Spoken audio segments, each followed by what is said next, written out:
Hello, welcome to Star Wars Spelt Out. I'm your host, Josh Chapman, and today it's Andor season. It's here. It's One upon way us. out. We're living it. We're living Andor season. It's Andor's world, and we're just living it.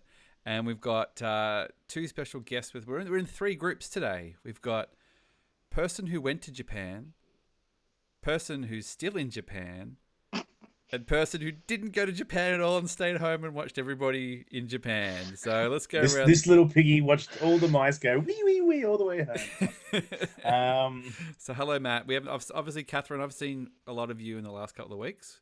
We just did Star Wars Celebration together with us and our crew.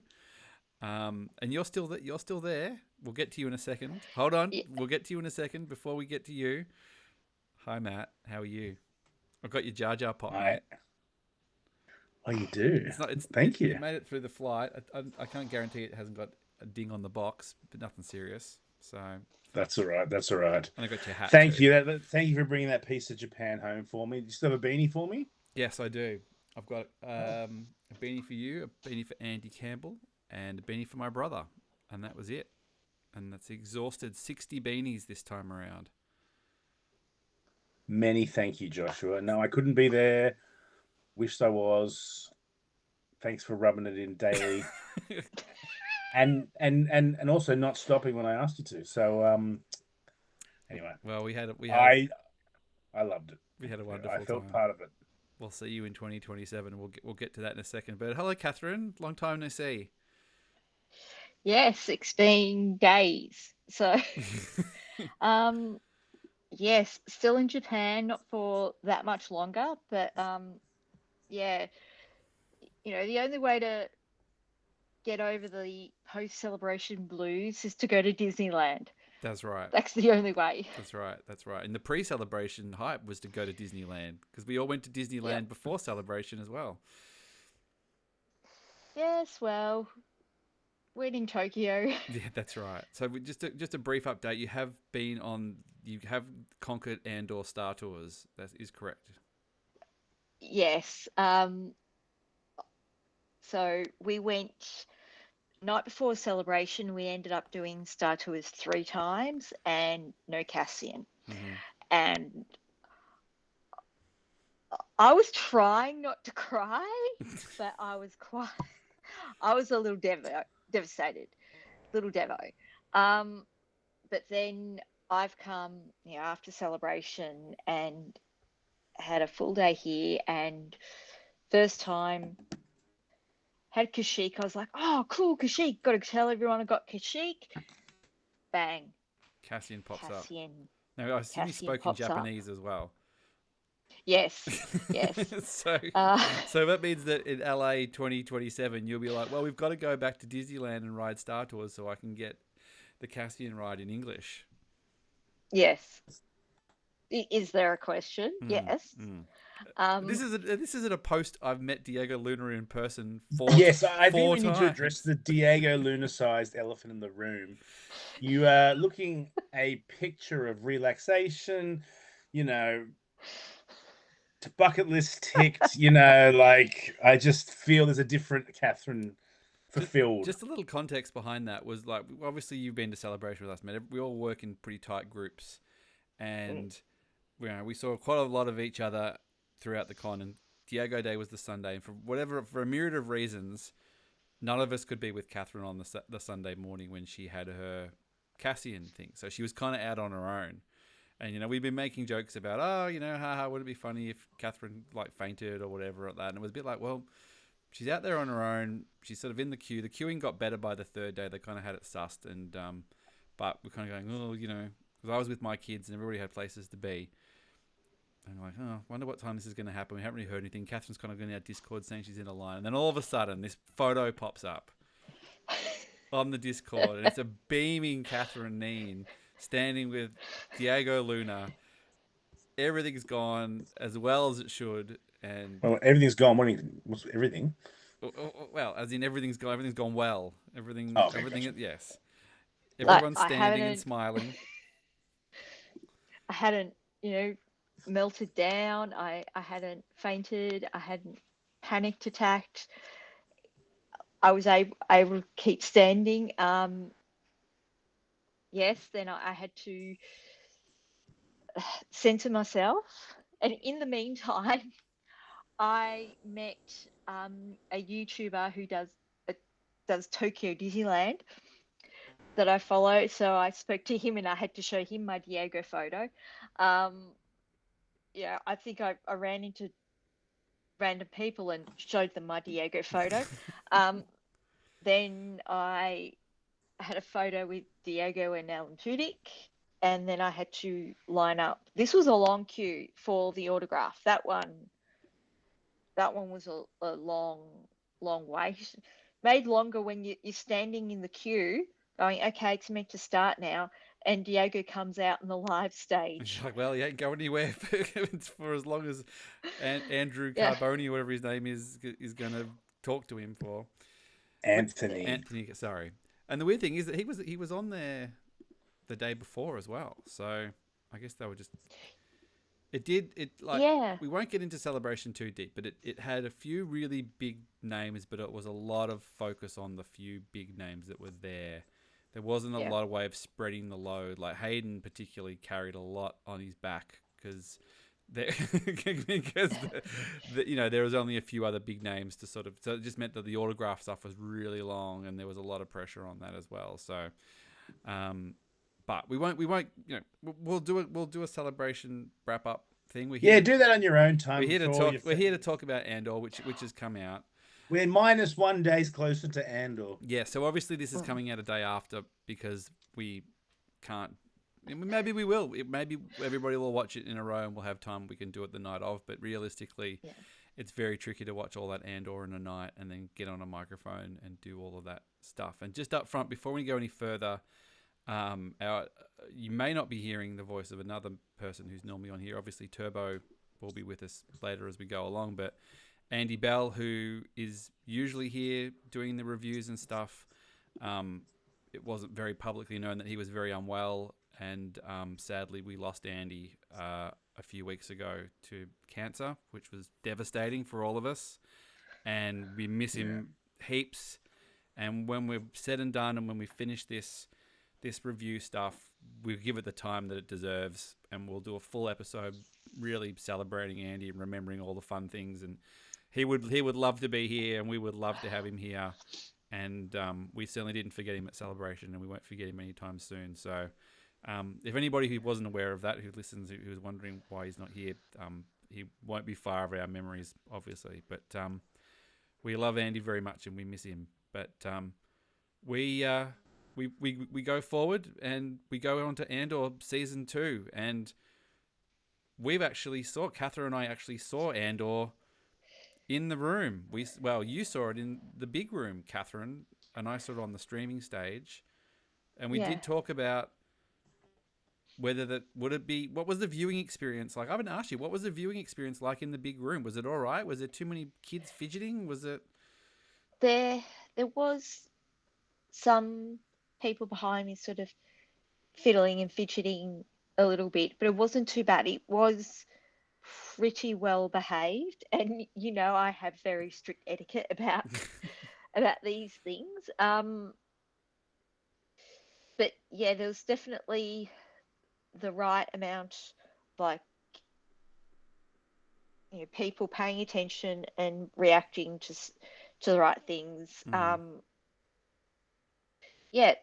was in the big room. Like, I got very, very lucky. But saw episode 1, and it struck me again. Watching the arc last night.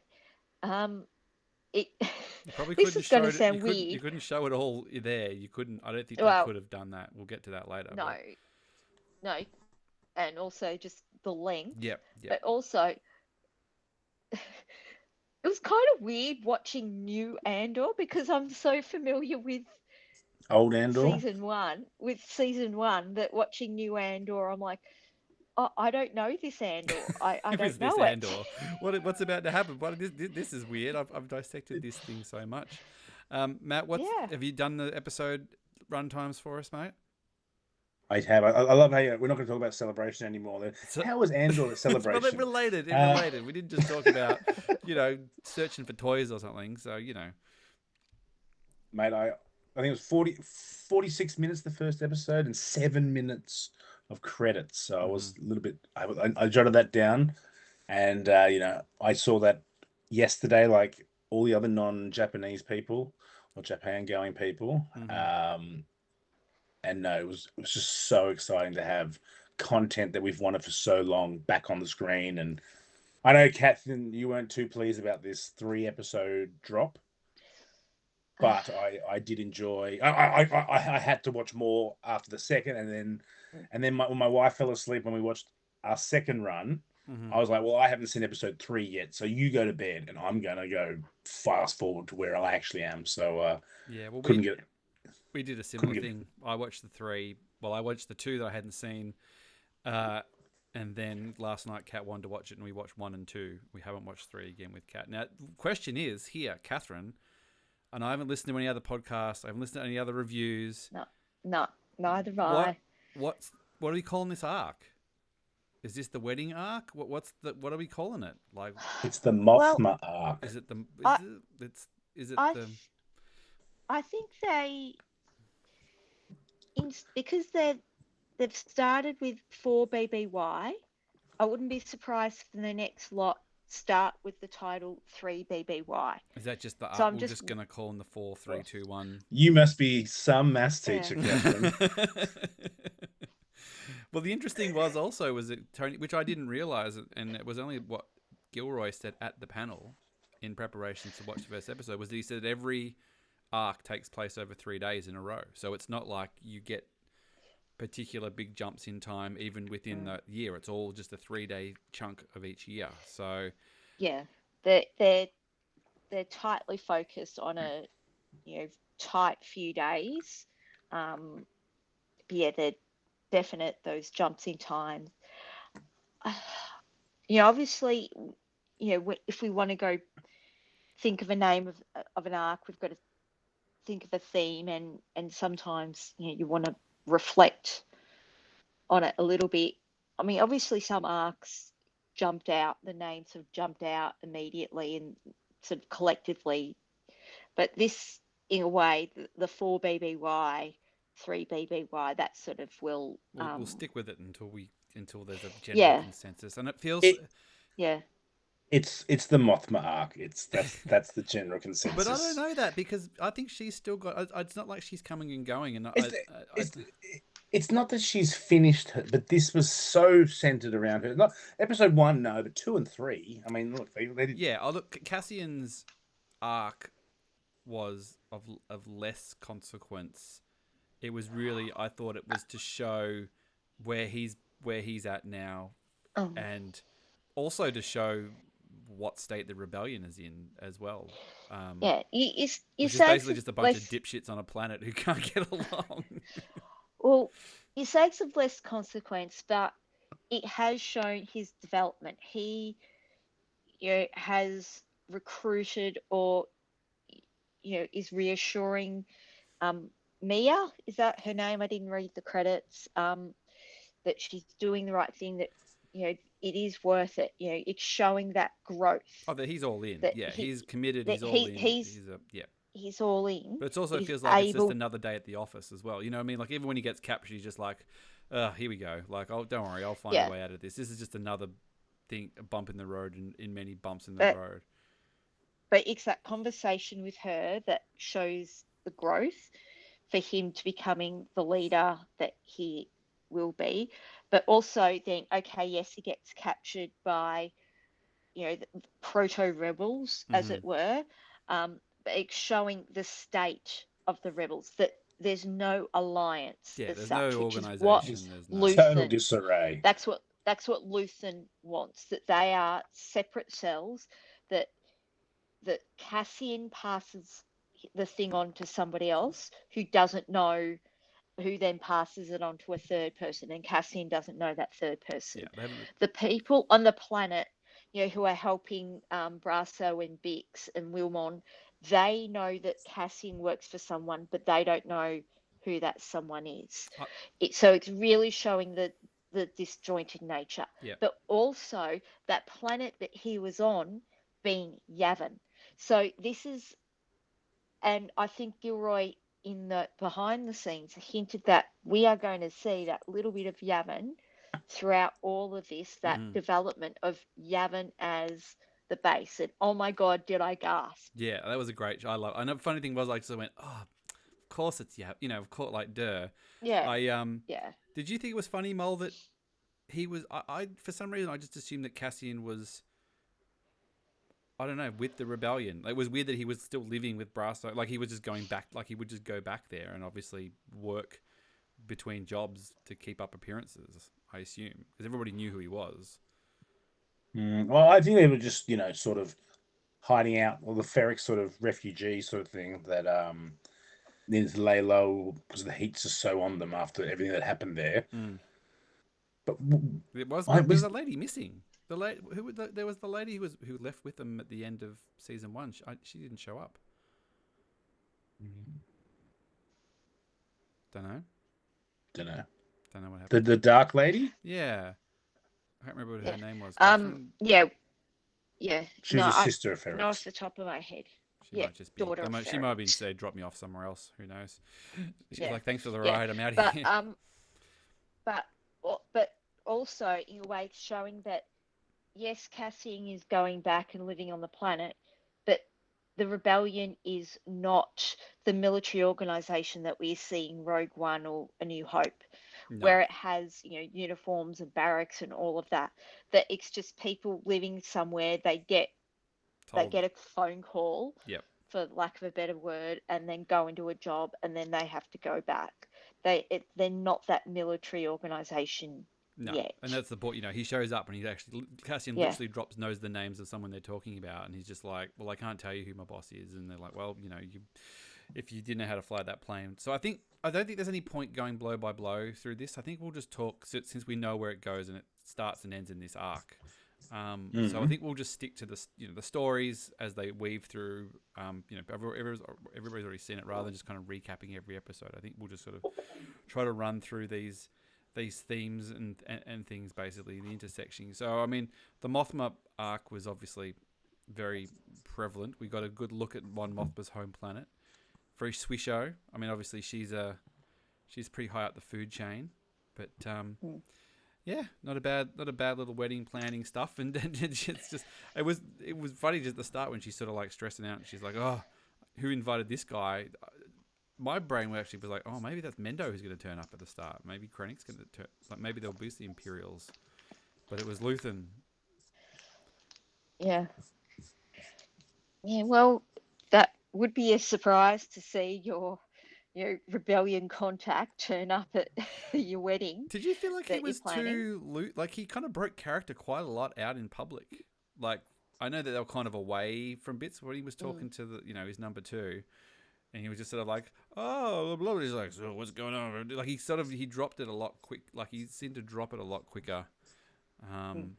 Maybe I don't know. Well, he may feel somewhat less observed, that he's not putting on such a performance, because I'm thinking back to season 1 when like Mon Mothma was coming into the shop and he would be putting on performance even when saying something else. He'd be Yeah. gesticulating I in a think he certain knew way, but Mothma he was was being doing that. followed there too. Well, yeah, he was. He's doing it for her driver. So, perhaps here it's not, they don't have that. Yeah, Yeah. he doesn't feel quite as watched.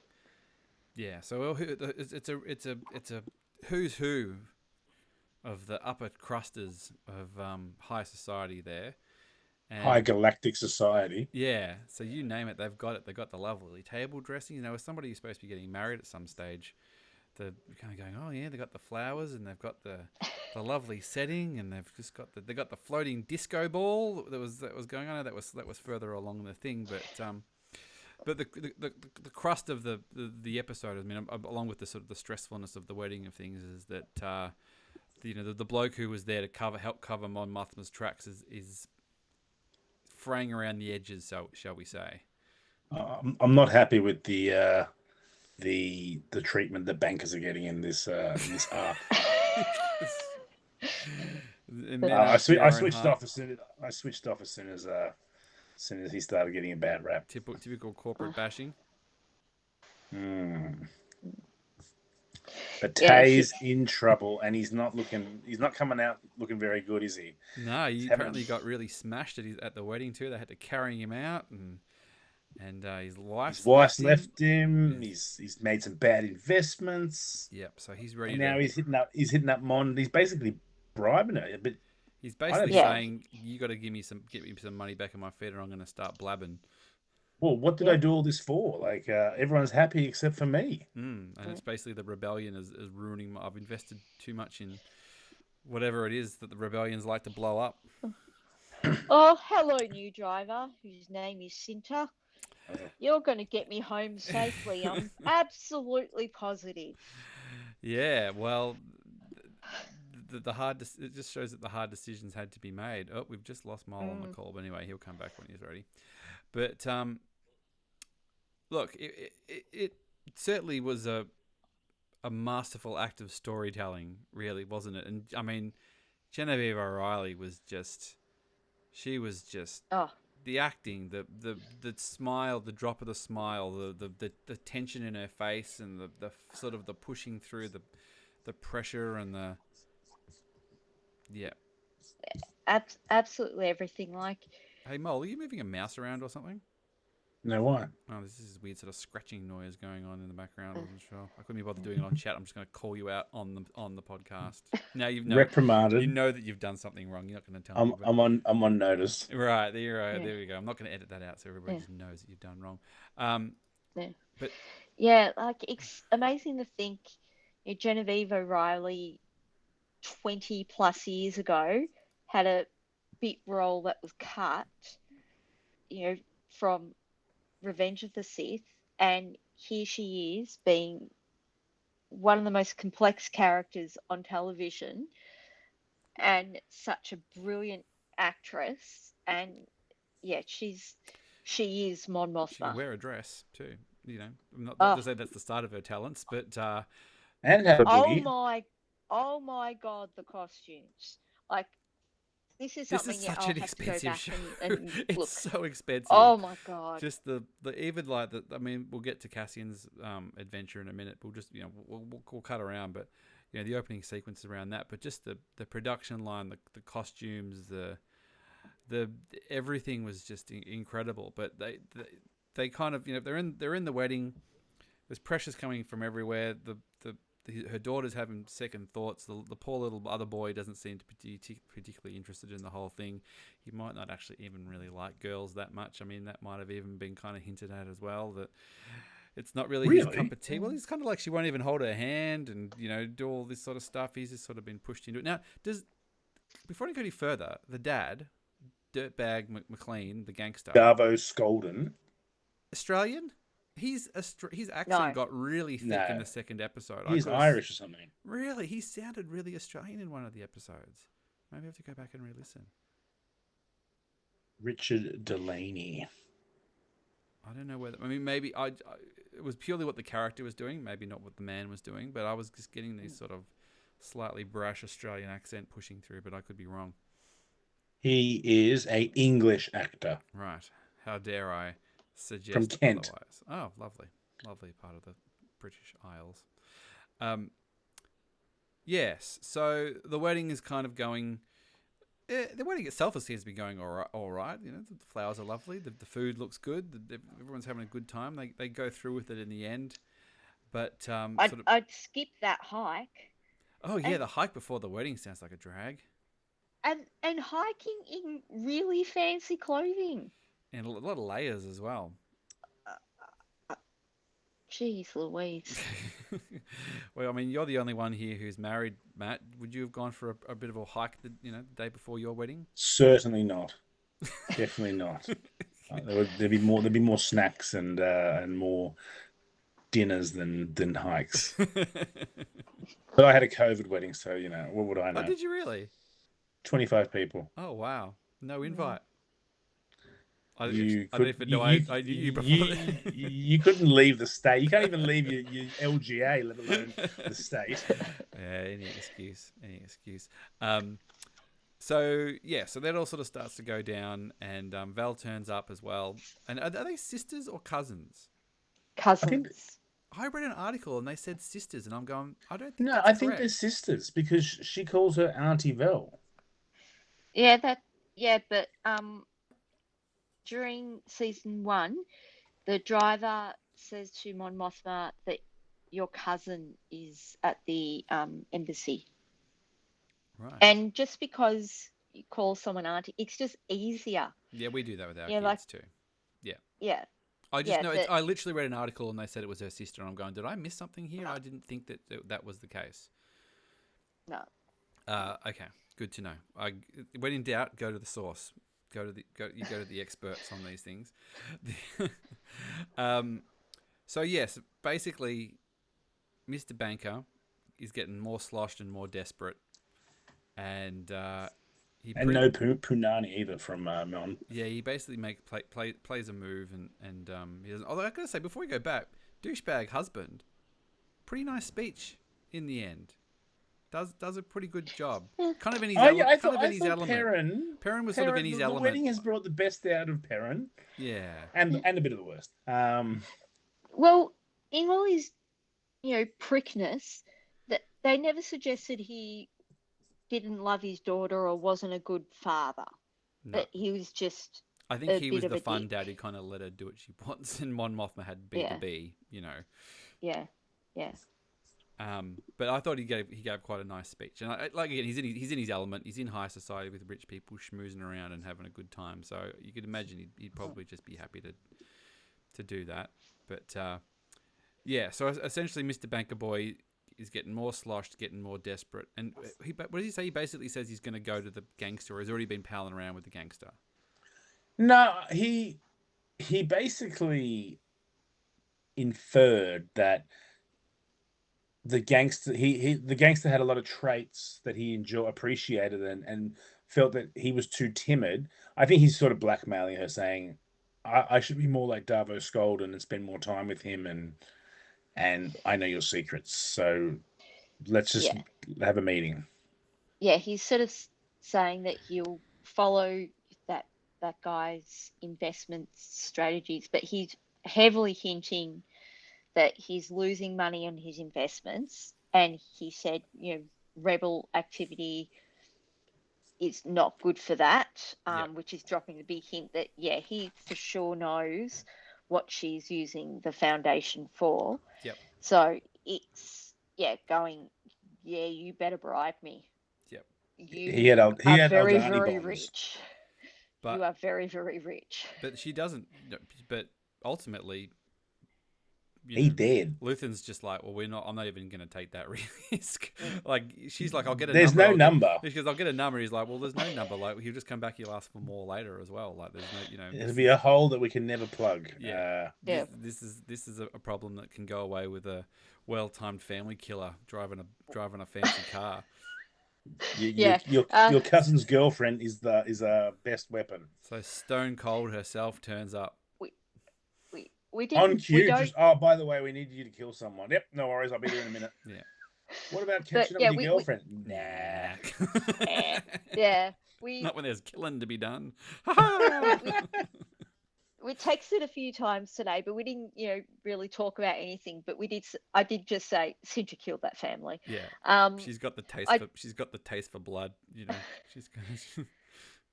I do find it funny that the actress is now on Doctor Who as the companion. The new Doctor Who yet, but from all accounts I've heard, she's great. So I will get to it. We're behind.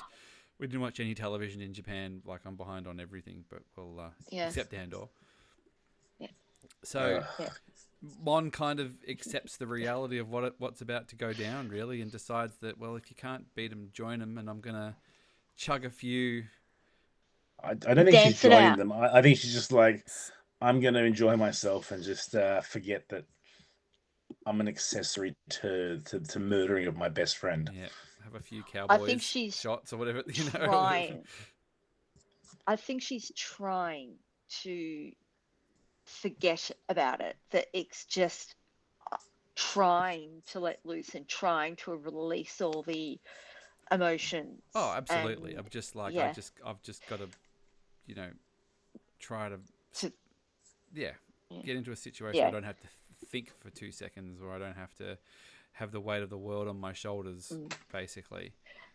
And again, the Neamos remix, that song, That must be a such a hit. banger. That's the Get Lucky. We're down to Get Lucky of the galaxy. Basically, you just couldn't go to a party without hearing it. It's Hey Ya. Yeah, it's the Hey Ya of the Galactic Hey Ya. yeah, or like the Nutbush or something. Like you only hear it in certain circles. Catherine, did you notice the password in episode 1? Catherine, yes, I Yes. did. Of course you did. Yes, I did. You were like, ooh, Rogue One reference. I would have gone, how do you spell it? Is it with a C or a K? It's or with a K. Does everybody know that, though? Is that right, Catherine? I'm not with the K, but yes, No, Catherine is is Catherine with a K? Yeah, It is. Kaffrine. Rene. Yeah. No, Okay. no. So if you squint your ears, you hear Catherine. So the password is Catherine. It's just like Yes. that lady I met 4 times at Celebration who didn't faint. I have a ring of Catherine. She gave me a ring. I do not know why. I think we are married. Where is the Diego print right now, Catherine? Is it under lock and key? Have you got it like chained to a suitcase with a handcuff on it, kind of thing? It's in my suitcase and in a little file Protective back sleeve as well. Is it going in the carry-on, well- or are you going to check it? You've just presented a question you haven't thought about yet. Sorry. Now, Don't make it nervous, Josh. Josh, I'm going to be texting you in the morning about this now. Oh, sorry. Hey, at least you didn't have your flight delayed 6 hours and had to fly out at 3:30 in the morning like we did. I thought you left really weirdly. Like, yeah, it wasn't ideal having 2 small children telling them that they have to sit in an abandoned airport till 3 in the morning. One more minute. We'll be leaving soon. Yeah, so finding an abandoned food court upstairs where the lights are a bit lower and they've got some padded benches they can sleep on. Anyway, we'll get into that in the celebration recap. So this makes me happy. Yeah, you're just like, well, you finally got your comeuppance, you smug git. So, yeah, look, amazing arc. Ultimately, it just sort of shows the sacrifices that are already being made here. That Lon's already lost her, effectively sold her daughter off for this, and then yes, she's covered her butt for a little bit, but she's effectively had to sacrifice her friend as well now, because of the actions that she's helped fund. So she's sort of just piling the weight of the world on her shoulders, as we would say. She's just kicked the can down the road, really. Like the problems remain. They're just slightly different and evolving into worse problems. But the wedding was one part, but I think we should talk about Brasso and Bix and Will. Yeah, who are on the So wheat are planet. they on Yavin? They're not on Yavin. No. They're on another field. They're on another planet that sort of seems to have lax. It had a name and I can't remember it, but it's a wheat planet. Yep. So it's the being harvest planet. used for food. They need the workers, so they seem to be pretty lax about who can work there and previously not too concerned about having people come through. And Brasso had shacked up with a lady and got himself a life, and they were all sort of living in this little house thing on the wheat fields. And but obviously Bix is not in a good place when we start. She's still traumatized from Dr. Dickhead. Ghost. Yeah, Ghost. Yeah, it's Mina Rao, by the way. Okay, watching that bit when on the celebration stage, because of the way they shot it, it almost felt like it was like a probe droid or something, sort of sliding in, and it was only when they turned to the mirror you go, oh my god, it's Ghost. So this is like a dream sequence. But yeah, it was very creepy. Yeah, it's just like, oh, he's back. I know he's back, Were but living with yeah, the people they were living with, sort of knew their story, and so they weren't hiding anything from them. They had lovely little like painting of Martha. oh, that was a nice touch, wasn't it? I like that. Yes. Yeah. Yeah, Um, and B2 living his best life, getting lots of cuddles and fresh air. pats. Bit needy. Yeah, Oh, it's just like a good dog. I think I really feel like, and we're early on in this thing, but I really feel like Bix is the key to this season. I mean, obviously the show is called Andor, but I feel like there's been a lot of talk about the way that you will watch Rogue One differently after you've watched this season. I think what happens to Bix and how it affects Cassian is the big part of as we go into that. And will probably influence the way we look at how Cassian behaves in Rogue One. Like, potentially, if we lose Bix, it might just be before, Cassian walks into that place, or he's affected differently, or the way he looks at Jyn Erso, or the way he decides to get involved. I just feel like that she's the key to this. That's going to He's run already through. killing people at Oh, no, at I will. don't mean that. I don't mean the way he's acting. I don't know. I just think Or you think he's getting even darker? No, not necessarily darker. I just feel like that the loss of her, or what happens to her. I think about the line in Rogue One, "You're not the only one who's lost everything." Yeah. And this season, I've been in this fight since I was 6 years old. But more specifically, the line, "You're not the only one who's lost everything." So this is going to be, because he still has Bix, Wilmot, he's still got that connection to Ferrix now. Yep.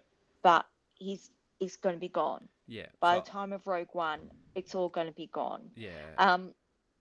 In the novelization of Rogue One, because of course I can remember it. There is a bit where Jyn looks in Cassian's bag, and he doesn't see any like mementos of a home or mementos of like a girlfriend or anything.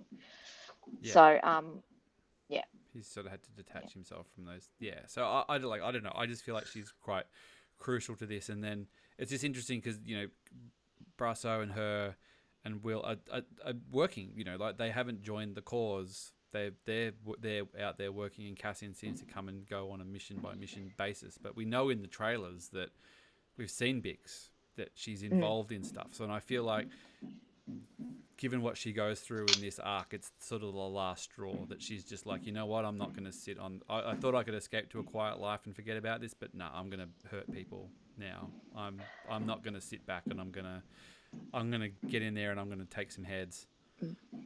Well, I think it might have been the third episode, where the guy who's like the head of like the small little town they're living in, he's like, why can't they just leave us alone, or this never used to happen? And Brasso's like just saying, this is happening everywhere. Yeah. And I think this is that realization for Bix and Wilmot, that you can't run. You can't run. Yeah. It is happening everywhere. We'll jump everywhere, but I've got a question, because this just occurred to me. Mohl, I don't know what you... Now, at the end, we know where eventually it ends up, that the Empire turn up. They're sort of... They build the tension that the Empire sort of show up. They start checking out silos. They're asking for papers, and they're kind of getting closer and closer and closer and closer.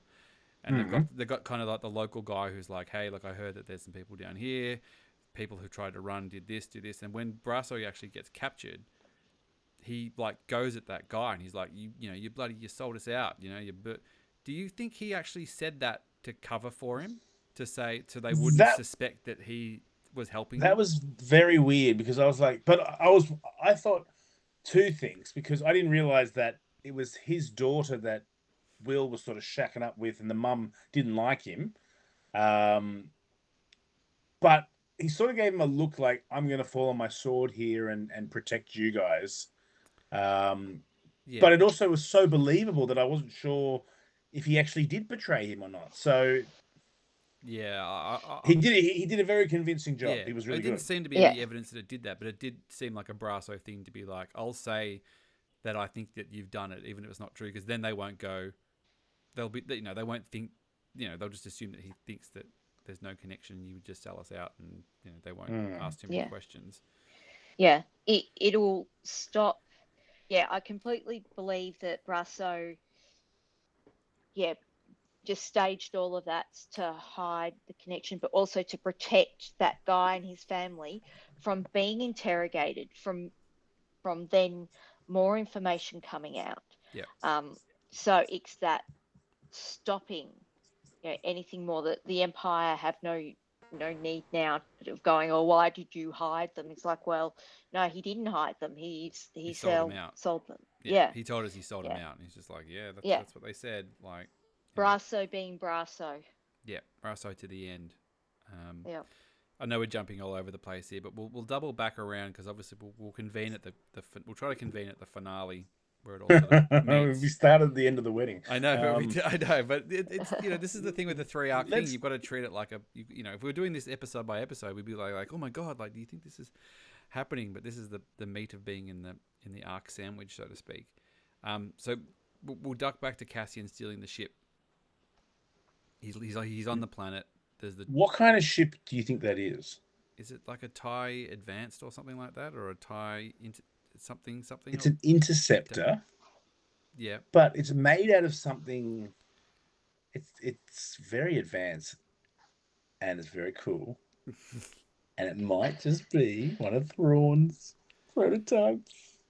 Right. I don't know. Well, at least now that's as much Thrawn as we need to worry about in this show. Then at least I need to ask Jimmy what he thinks. Jimmy will know. He's like, brother, that's a T-89 424 TIE Interceptor prototype with some. Well, it's got brand new piloting stuff. It's very No seat or a special seat. It's like living in Japan with a magical toilet seat that just sort of like comes up when you sit down. I forgot to ask, how have you acclimatized back to regular toilets? I'm gonna get a Japanese toilet. You can even get like a Kogan, just the attachment, and I'm like, maybe I'll just. This is living. This is living. Oh man, how can people go back? But the thing is, you don't have any I don't have the electric outlet in my toilet, near my toilet, or I have to get a plumber and an electrician. There's a lot of. I think I might have to wait till I rebuild. There's a lot of moving parts. Yeah, you can't just sort of click it on and away you go. There's a bit more involved. Good to see we're touching on the big subjects here. So yeah, Cassian's kind of caught in the middle of these sort of desperate, like you said, sort of proto rebels, Catherine, who've gotten stuck. So I don't know what they've done to Cassian's ship though. That just never really explained. Because Cassian's ship's there and they can't fly that one out. He kind of comes, he's like, "What did you do to my ship?" So something's happened to his ship that they can't fly that one out. And then obviously he shows up in the interceptor as well.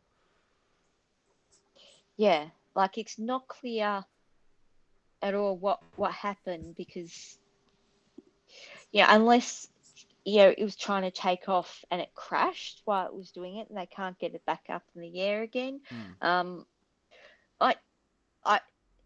It's kind of funny. I naively thought everyone in the Star Wars universe could pilot. Could pilot a ship. Until sort of, obviously Finn needing a pilot, but this has been there's like really 20 clear people, and there was one person who knew how to fly. Yeah, and she couldn't work out the TIE fighter. Even I did laugh that Cassian said this during the first episode when he gets in. He's like, okay, this is all different, and then he gets ready to fly it, and then bang, does the big goes reverse backwards. Into the back of the thing. Yeah, shit. And he says shit. Yeah, yes. It's the second shit. This Both is like, in Andor. It's like the South Park episode where they say shit for the first time, and then it's just a shit parade. You can just say it as much as you want after that. So, yeah. So he's he's in the middle of this conundrum where these people are all sort of desperate, starving. They're stuck on the planet. No one's really trusts anyone. Their apparent leader took off with their ship, and then there's a bit of a stoush. And half go to the TIE fighter, and half go to the other ship. Andor's stuck on the side, away from the TIE fighter, and he's the only one who can fly it. And they eventually decide that they're going to have a rock, paper, scissors to see who wins, effectively.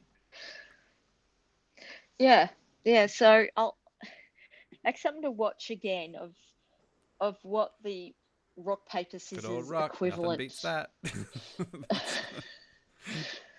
Because there seemed to be like a It was like a. It was like claw. It was like I don't know if have you ever seen Jay and Silent Bob Strike Back? Yes. You remember the scene where they go to the filming and they're filming Goodwill Hunting 2, and it's Matt Damon and Ben Affleck, and before they start the scene, they're geeing themselves up. They're going like lion face, lemon face, lion face, lemon face, and I was like, oh my god, they're doing the lion face, lemon face from Jay and Silent Bob. But I've got a feeling that so eventually they all fight. It sort of kicks off, and then I'm sure in canon beast from somewhere. I asked Pablo Hidalgo, indigenous to Yavin. Don't know. Do you know Mohl anything about the beast of Yavin? That was a rhinodon. Was that really what it was? You just pull that up. You just doing some subtle googling while we're going on here. No, I just made that up. It looked like I would have just bought. I would be like, yeah. I know. I should just keep going. It would look very triceratopsy. I don't know. We only saw the side of it real quick, and then I have to look up beasts of Yavin. So I'll do some clicking.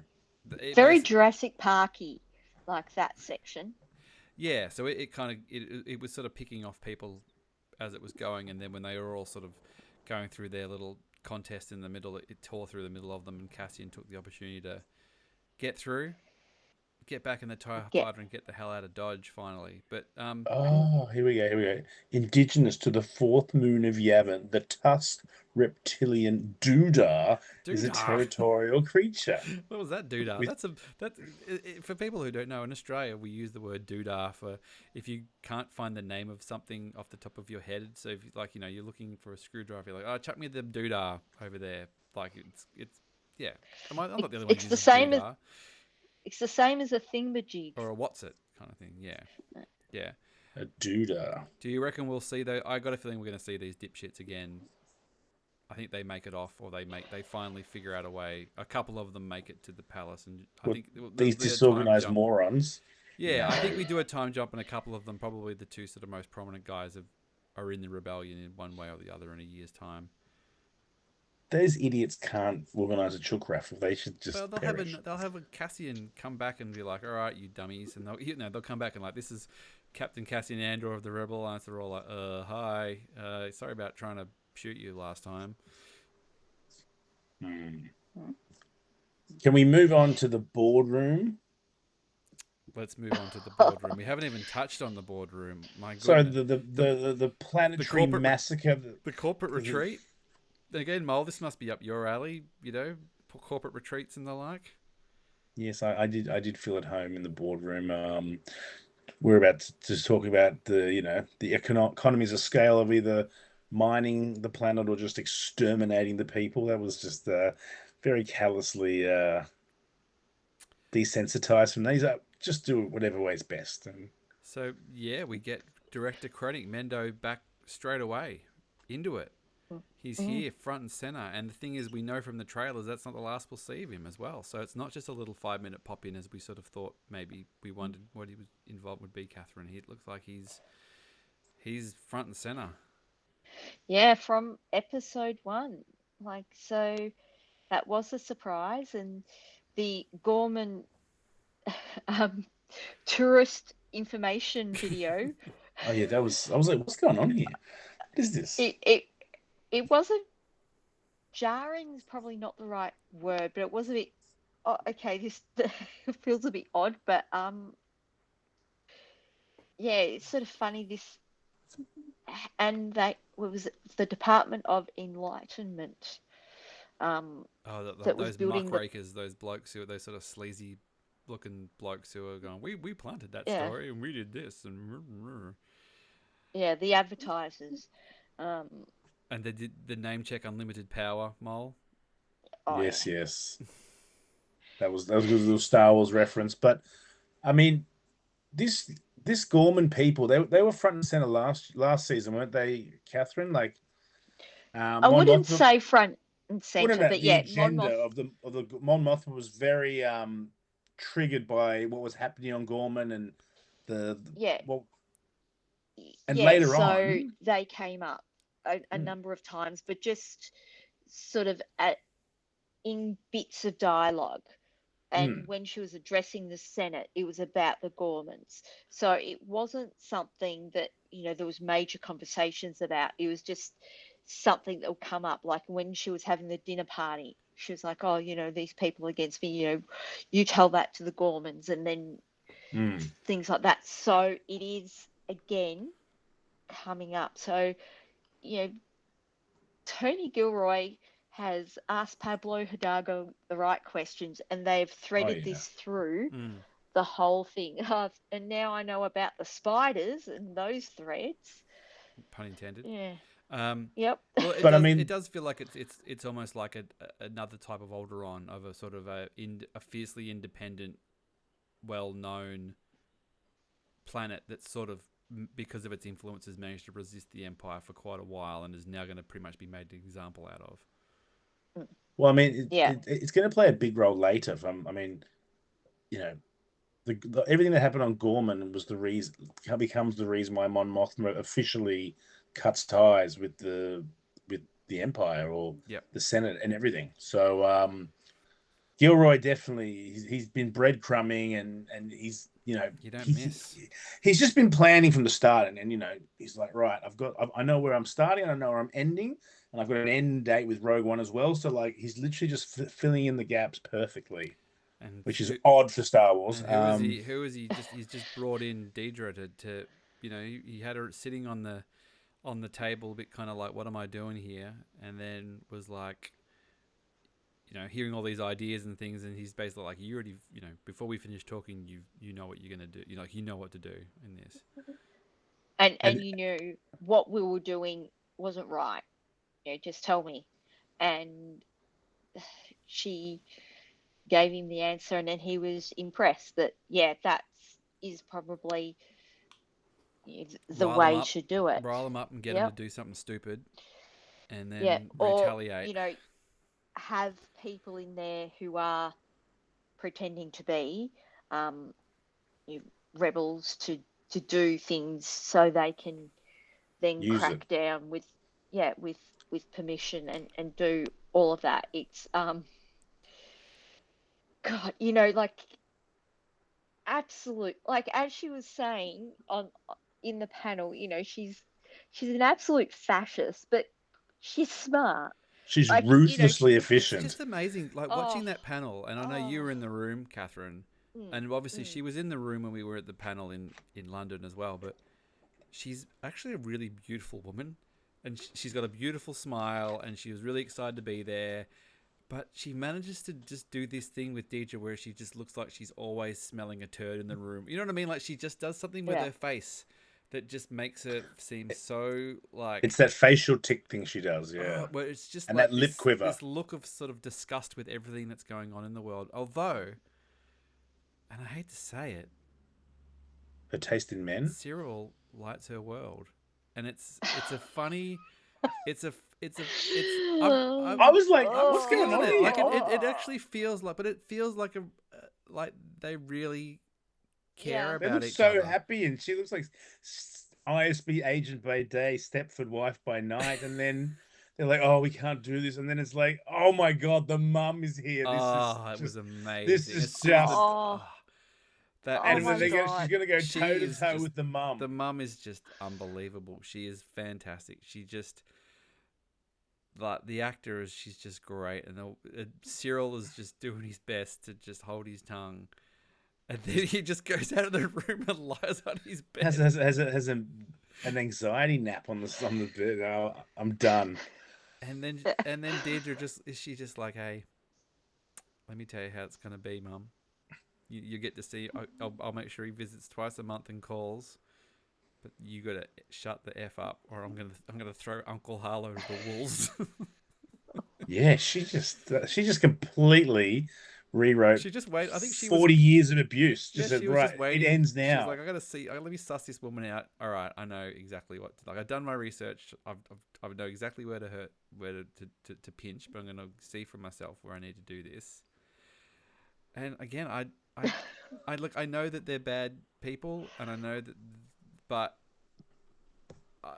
I like that they've established this relationship where they care about each other at the start. And Gilroy did say in the panel that there is a fracture at some point, Catherine. It feels like one or the other is going to go too far, where the other can't follow, or something, or sacrifice one or the other for the. Coruscant's new power Well, couple. sacrifice one or the other for the cause, or something like that. And you need this belief that they care about each other, because it makes it more tragic when it falls apart, which ultimately it will. From the trailers, it looks like Denise can only go so far before she breaks and loses faith in the cause. I thought maybe it was Cyril, but who knows? It's Denise. Deidre. Denise is the nice lady on So stage. Deidre's the awful. I'm calling. We're on first name basis, even though I didn't see her in Tokyo. Denise is the one who calls the relationship, what's the wording, like strange and weird. But I feel like they hammed it. I feel like they actually hammed that more on the panel and underplayed it, because I think that's what people expected to see, but then actually showed a relationship where they care about each other was more interesting. You know what I mean? Like and we sort of talked about, how he was his approach was creepy at the start, but we talked about this, Catherine, of like, did they find a connection after he helps her on Ferrix? And it does seem like they're both, no one's being coerced to be there. No one is there who doesn't want to be there. They see they genuinely have found some other purpose outside their sort of, and Cyril's sort of slowly worked his way up the information systems thing, at least a little bit. Yeah, Fuel and I purity. suppose, he supports her in a way, like she's probably never had before, that he supports her ambition within her job, and sees how competent and how good she is at her job, like She's so such a good she space Nancy. appreciates that. Yeah, well, she's like, this is the thing. Yeah. Like she said in the panel about how in season 1, there was like the girl boss, and then it turned into oh no, she is a fascist. Yeah.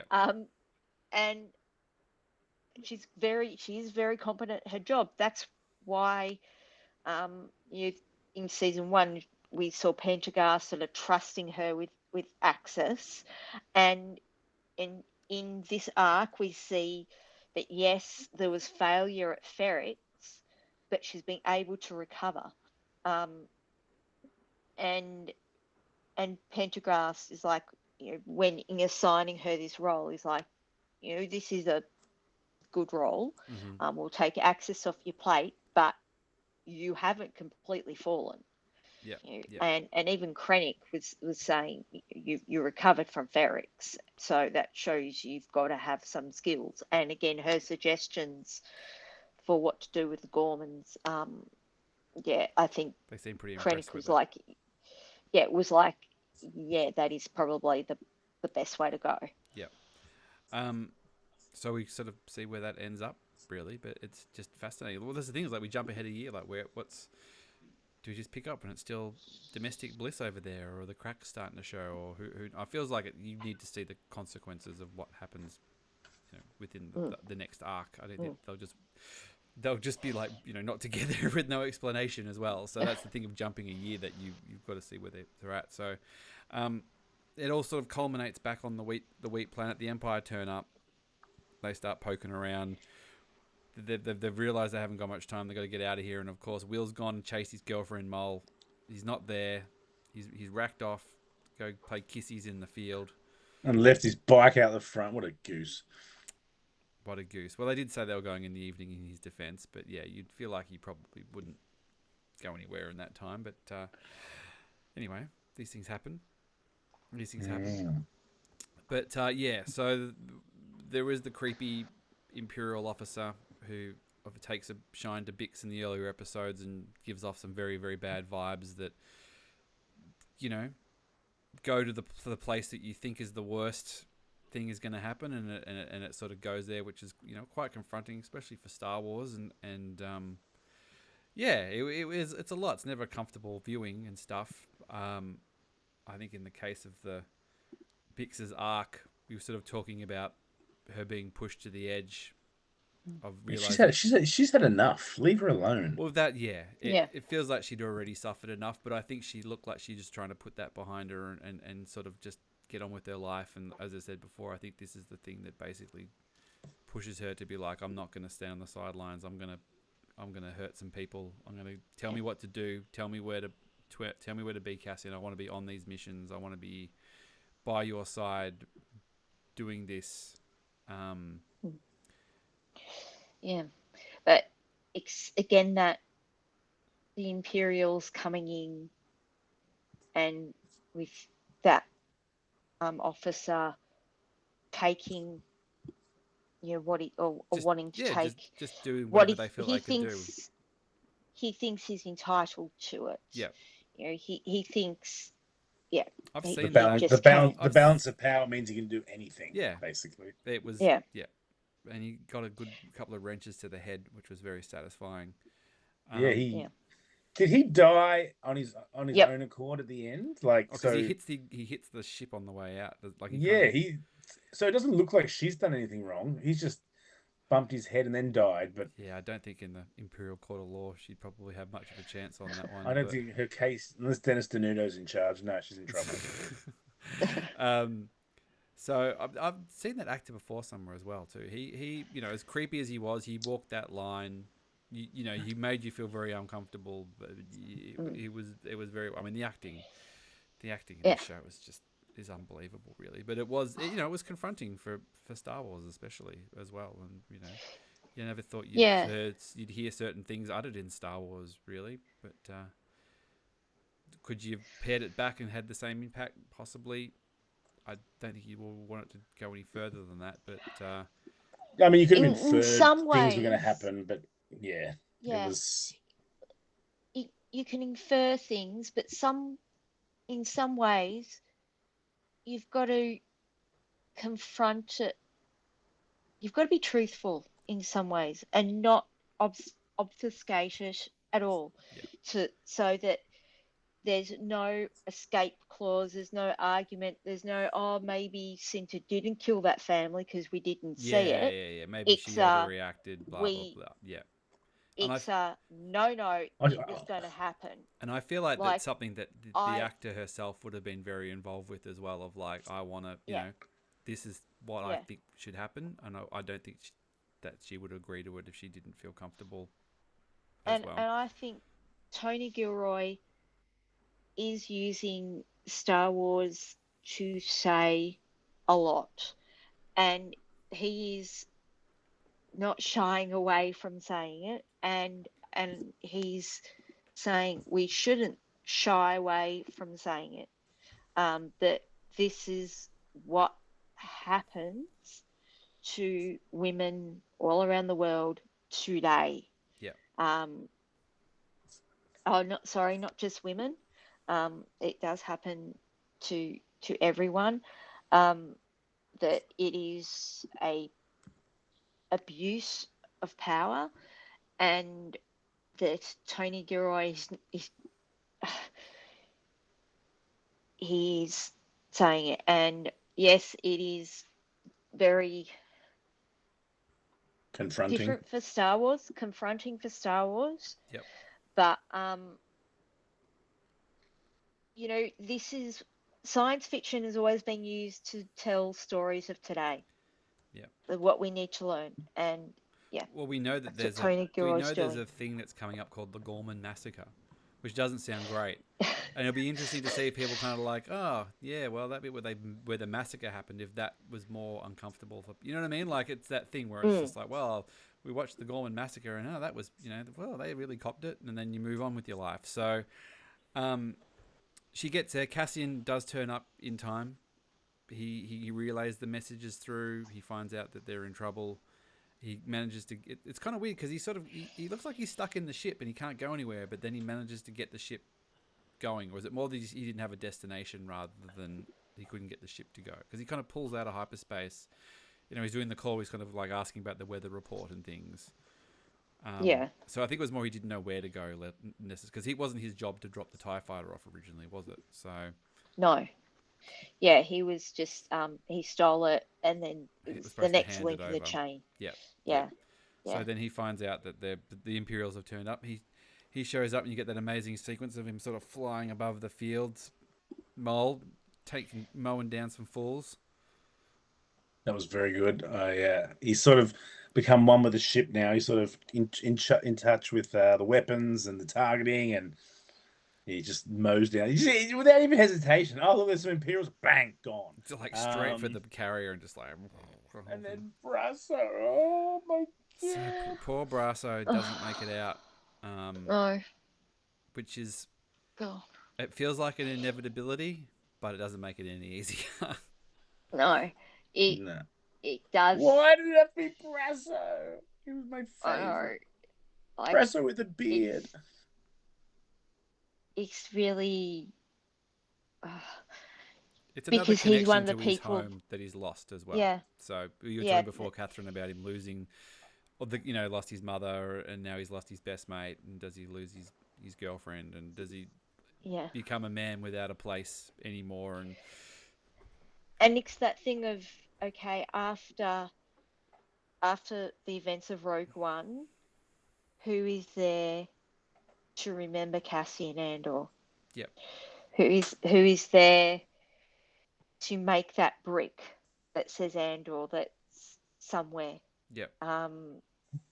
And yeah, it's that. Yeah, he doesn't get the funeral pyre. He doesn't get the Ewok party. No. He doesn't get those. He doesn't get that. He doesn't get the medal ceremony. We're not there yet, but I think that'll play a big part in the theme of it. But he does. He gets there. He manages to get Bix and is it Wim or Will off the Wilmot off the planet, and then away we go, and that's the end of the arc. Just Andor don't miss. It's just the way that it is. It's just as good as. I don't think we spoke earlier, Catherine, and when I think we did the trailer reaction stuff, and we just sort of said, I don't think there's any doubt it's going to be great. I don't think we have to worry, but you still want it to be good. You want to come away, knowing, and they set a very strong benchmark. Yeah, I know they do. Yes, Catherine's based her personality around the show, so good on you for picking a winner. So I mean, obviously, this is a different experience. We're getting a big chunk of these things. I love the week to week that we did. It is a good way. I mean, it is a luxury to be able to watch this arc all the way through, and it does feel like a complete thing, and you can watch it so there is a lot to be said that it is a great way to watch it, but I don't know. At the same time, it's like, oh man, there's only 3 more of these things. Just last time we got 3 episodes to start with as well, didn't we? Yeah. But then it was weekly, and overall, I don't mind that type of model as a release, like if the first 2 or 3 first week, but then weekly. It's just Amazon, it's your favourite show. You want it to go forever. So yeah, well, yeah, there's that. But I think first season of Andor, you kind of needed that whole first arc to really make the connection. Yeah. And we watched that first episode at Celebration, and if that was what we'd watched in a week, we would have been like, ooh, I can't wait to see what happens. You know what I mean? Like, it wasn't like you went, oh, well, this doesn't make any sense without the other 2. Like, they are still structured like episodes, because they would have filmed them and shot them and written them as episodes. They only found out they released stuff once it was all in the can. Yeah, because it was not Gilroy's choice. But yeah, I'm sure he'll have things to say once it's said and done. You know what I mean? Like, he's not a man who minces words. Like, I think once he's finished with this, Yeah. I think he'll say, I really would have loved to have done it like this. But there was a rumor that they've done a movie cut of the arcs. Like they've cut, whether that means they just cut the credits out or who knows. But where do we go? Where do we go next? I mean, we go BBY3. We know that. Yeah. Maybe. So you think we jump to BBY2 and then we jump to BBY3? It's just like it's like Pulp Fiction. You jump in time and then you jump back in time again. I mean, I can't predict where these things will fall. I assume maybe the Gorman Massacre will be the next arc, but who knows? Like, it's just no. The Gorman Massacre is in BBY2, I think, because is that with Rebels. Sort of, yeah. Okay. Yeah. So yeah, I mean, obviously next arc I'll expect more things about what's happening on Gorman, the fermenting or fomenting, whichever it is. Turbo would correct me. But yeah, that'll be interesting to watch. More Cyril and Deidre. Just domestic dynamic. I want more Cyril and mum chats. Imagine if they had a baby. Imagine if we jumped a year forward and Deidre was a mum. No, she wouldn't. Too career focused. Well, at this stage, she still is wanting to fully establish herself. And yeah, it wouldn't surprise me if the Empire would allow it.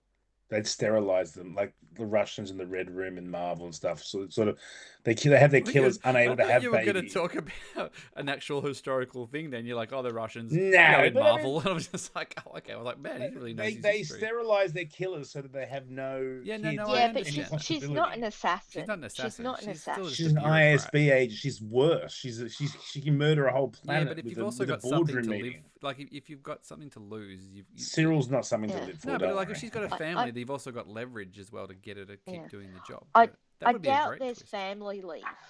Yeah. I doubt they have family leave in the Empire. For summer leave. You can't. Well, we did get actually a little. She did touch on her that she was an orphan as well.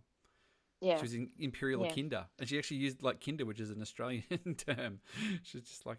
Well, that's from the German. Oh, is it? Yeah, dude. Yeah. Kindergarten. Yeah, is from German. Right. How apt. How lowbrow of you, Josh Chapman. Oh, I don't know. This is why you guys are here to keep me corrected. Well, it's getting late, guys. I think we could talk all night here, but we're way past Josh's 1 hour limit. I know. Well, we've done 3 episodes of Andor. We don't have the timer on the clocky thing. I can't see anything. No. If it sounds a little bit different this week, because Catherine's in Japan, we're just doing this over Facebook video messenger things rather than in Wave Room. So if the audio is a bit weird, too bad. You have to put up. This is what you get. If you want to get your Andor fix, you gotta just accept that's the way we do it sometimes. So there it is. Take it or leave it. Closing thoughts, Mohl. Love it. So glad it's back. So good to have new content. I'm going to base my personality around this show too now. Too late. Too late. He's not coming back to Celebration. I think that's a one and done. I don't think we'll see Diego at another Celebration again. Maybe they can just bring the mannequin that they used for the photos. Dude. Nah, I'm only joking. He's just got a very similar pose in both photos, but he's looking very good, very cash. It's a hell of a photo. It's going to look great. Kath, what did you talk about with him the second time? Were you like, oh, hey, good to see you again? Have you listened to the blog pods? It's on the blog pods. Listen to the blog pods of Celebration, and you get Catherine's I embargoed all your content after your behavior. Right, well, there's the sizzle there, because Catherine gave a very beautiful story about what was said between her and Diego. So, well, that she's happy to divulge. Okay. Maybe other things were said that we don't know. But her screen's just frozen up as we're talking about it, so maybe... Oh, it's taboo. It could be. The Japanese Wi-Fi's kicked her off. No, she's back. Sorry, you just froze there for a sec, Catherine. We were worried you weren't coming back. All right, we've clearly maxed out the Disney Hotel Wi-Fi here. Restrictions. Catherine, can you hear me? Yeah. All right, closing thoughts before this whole thing, the Disney Wi-Fi boots you off. They shouldn't. I'm praising their content. You're shilling. Oh. Yeah. Obviously, Love it. Interested to see where it goes. I'm feeling it's going to build and build and build, and yeah, it's just amazing to get new Andor, and I want to watch it on a screen of a proper size. Mm-hmm. Um, When are you back? You're back this week, aren't you? So yeah, like you'll be home this. base for next week. Like you'll be able to Yeah, watching your on your TV, Dan, at home. yeah, not as I was this week. Instead of watching, being on the Frozen ride on Well, the wettest day ever. that's why I it's was at called Disney Tokyo Sea Sea. going, I don't want to be here. God, we couldn't get on that damn ride.